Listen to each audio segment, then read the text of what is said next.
Tudo bem, investidores? Sejam bem-vindos ao nosso canal Central do REIT. Aqui nós discutimos a estratégia de como obter uma renda em dólar investindo com segurança nos Estados Unidos. Fato é que hoje a gente tem grandes oportunidades para se investir. E eu diria que desde que eu comecei a investir em REITs, era muito difícil a gente encontrar REITs muito bons com valuation que fosse atrativo, ou seja, por um preço que valesse a pena a gente pensar em comprar aquele REIT. Isso porque, via de regra, quando um REIT ou qualquer empresa na Bolsa de Valores ela tem grandes qualidades, o mercado corre para elas, assim como o Tesouro Americano, o mercado vai também em direção a esse tipo de ativo. E aí é lógico, se a demanda é maior do que a oferta, naturalmente o preço, a cotação vai subir. Quem já está posicionado gosta desse movimento de alta, mas para quem está começando a investir no mercado americano, isso acaba sendo ali um pouco desestimulante.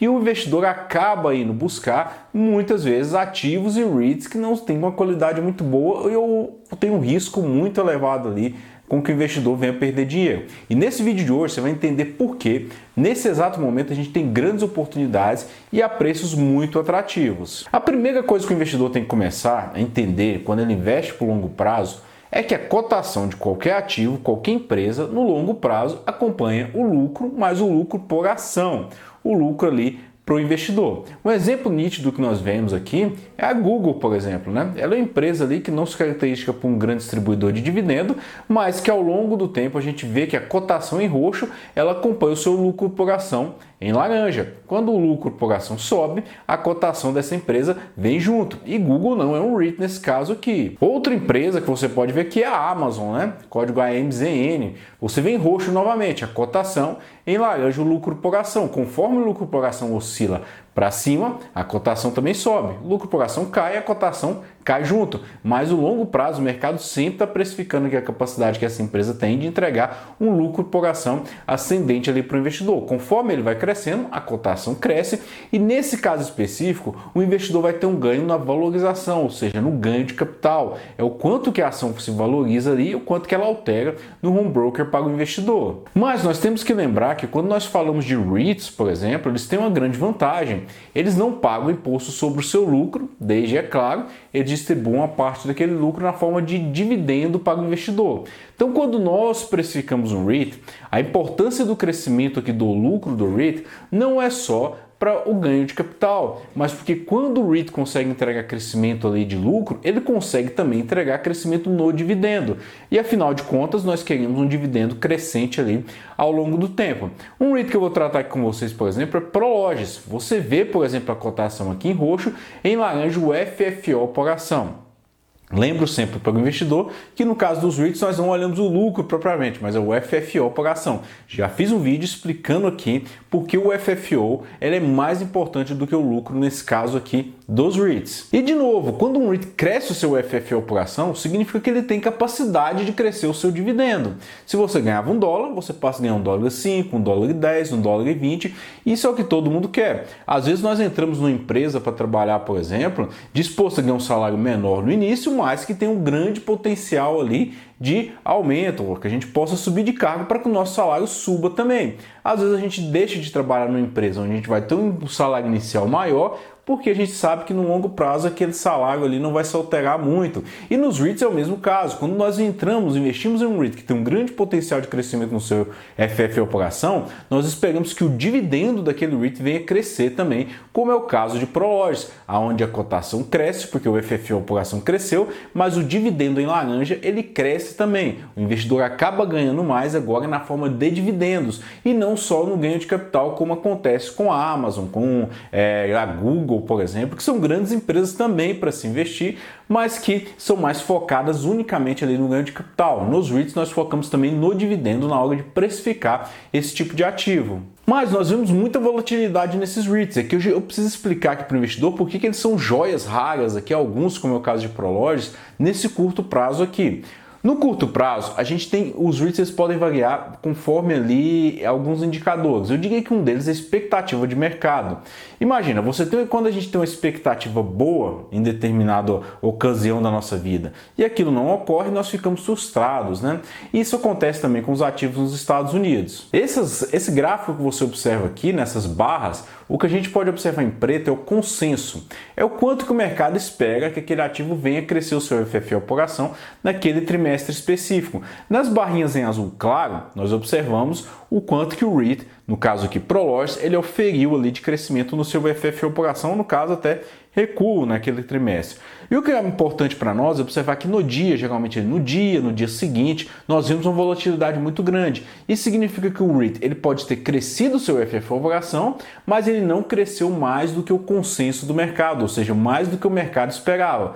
Então, às vezes o REIT ele cresce, mas ele não cresce mais do que o mercado espera. E aí o mercado fica ali frustrado, a cotação acaba caindo ali no dia. Mas nós vemos que Prologis nos últimos trimestres ele sempre bateu ali a expectativa do mercado, mas mesmo assim esse REIT veio a cair ali em determinados momentos. E por que isso acontece? Acontece porque nós sempre fazemos comparações na hora de se investir. Muitos investidores só olham o dividend yield de repente ali de um REIT, mas é importante analisar a segurança e a qualidade daquele ativo em si. E um dos ativos mais seguros que nós temos no mercado americano hoje é o título do governo americano.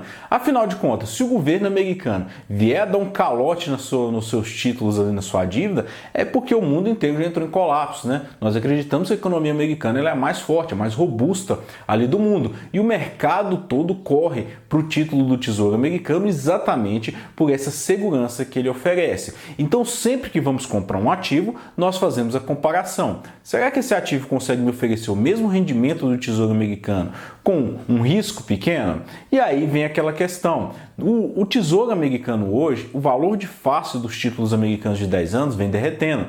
Com isso, o yield desse Tesouro Americano vem subindo, batendo ali seus 5%, a máxima da última década. E quando nós olhamos os ativos, REITs, por exemplo, que são pagadores de dividendo, inevitavelmente o mercado vai comparar o dividendo ou o yield desse REIT, no caso aqui Prologis, com o yield do Tesouro Americano de 10 anos. E como o Tesouro Americano vem subindo seu yield, o yield de Prologis vem subindo junto. E aí vem aquela pergunta: por que o yield do Tesouro Americano está no seu 5% e o de Prologis ainda está ali em menos de 4%? Não deveria ser superior nesse caso? E aí vem aquela questão que eu falei para vocês, a capacidade de crescimento no dividendo, que é no valor pago ali no longo prazo. Então o mercado aceita receber no curto prazo um dividendo, um yield um pouco menor do que o Tesouro Americano, porque sabe que Prologis tem uma capacidade muito maior do que o Tesouro Americano de entregar crescimento nos valores pagos. Pelo contrário, a tendência no longo prazo, o mercado se estabilizando, é o título do Tesouro Americano, inclusive, reduzir esse yield aqui todo que ele paga para o investidor. Por isso que REITs, que tem uma capacidade de crescimento de dividendo muito forte, eles costumam ainda ter um yield menor do que o Tesouro Americano. Em comparação, REITs que não têm uma capacidade de crescimento muito forte, eles acabam tendo um yield bem superior ao título do Tesouro Americano de 10 anos. E aí, no curto prazo, isso influencia também a cotação do REIT. Por quê? Se o Tesouro Americano sobe, o yield do REIT sobe, mas a cotação do REIT acaba caindo. E nós vamos encontrar grandes joias no mercado americano hoje, que eu inclusive gostaria de recomendar lá na nossa carteira, que é centraldoreit.com.br, mas nós sempre falamos para os investidores que um REIT nós considerávamos muito caros ali, né? Achávamos eles com preço pelo FFO muito elevado e que de repente o risco ali para o investidor iniciante de uma queda muito brusca ou de uma volatilidade mais alta ali, ela poderia ocasionar ali uma perda na carteira daquele investidor que estava iniciando o seu investimento hoje nos Estados Unidos. Exemplo que eu dei de Prologis. Outro exemplo que eu gosto de dar é o Rexford, né? Quando a gente olha aqui no gráfico, ele está quase próximo da mínima que a gente viu ali durante a pandemia em 2020. Mas quando nós olhamos o PFFO, né, ou seja, o FFO de Rexford, ele já aumentou muito de 2020 para cá. Isso significa que mesmo com a cotação que ele tem hoje, ele está mais barato do que em 2020, porque ele já entregou crescimento, entregou lucro ali, entregou crescimento de dividendo para o investidor nesse curto prazo aqui. Fato é que Rexford, por exemplo, sempre teve o seu PFFO, que seria o PL ali na casa de 32 vezes, que é muito alto, tá? A média dos REITs chega na casa de 17, 18 vezes historicamente. Mas, de novo, como ele cresce muito, o mercado está disposto a pagar mais caro. Mas hoje o seu PFFO chega na sua mínima ali da última década, na casa de 20, chegando a 19 vezes, o que é baixo para o modelo desse REIT, mas ainda é alto para a média dos REITs em gerais. Mas, de novo, é esse REIT, como o caso de Rexford, Prologis, que consegue entregar um crescimento de FFO e dividendo e que puxa a média dos REITs para cima também. E a gente vê isso claramente, né? Conforme o yield do Tesouro Americano de 10 anos sobe, o yield de Rexford sobe junto também ali para acompanhar essa tendência. E quando o yield sobe, a cotação desce. Sem falar nisso, nós temos outros REITs que, mesmo não tendo uma capacidade de crescimento de dividendo tão forte, eles conseguem ter uma constância, né? Eles conseguem levar para o longo prazo, né, uma resiliência muito grande no seu crescimento de dividendo. E o investidor que consegue entrar hoje no mercado americano, ainda que ele não tenha ali todo aquele crescimento em REITs como o Realty Income, a gente observa no gráfico que eu coloco aqui para vocês, que é o dividend yield desse REIT, né?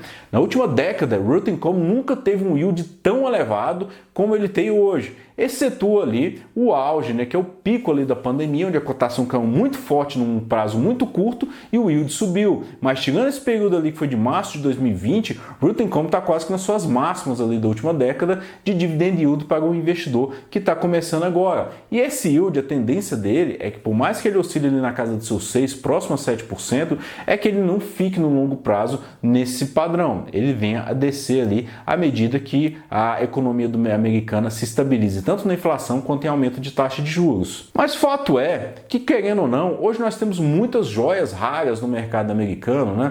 Que é difícil a gente encontrar em períodos ali de bonança, REITs ali com essa capacidade de entregar crescimento para o investidor, com a qualidade muito grande e uma cotação muito deprimida. Via de regra, esses REITs têm uma cotação muito elevada. E quando o mercado vem a se valorizar, os investidores acabam ficando pouco pé atrás, né, de aportar nesses REITs que de repente já está com um valuation muito alto e aí acaba buscando ali aqueles REITs que têm um risco muito elevado, um yield mais elevado, em setores com risco ali desproporcional e acaba tendo uma carteira extremamente arriscada. Para aquele investidor que está começando no mercado americano hoje, eu diria que hoje é uma das grandes oportunidades. Se você quiser conhecer mais, tem a nossa carteira lá, centraldoreit.com.br também, onde nós abordamos mais esses REITs, inclusive esses que eu falei que hoje estão lá no nosso relatório mensal. Espero vocês lá, um abraço e até a próxima.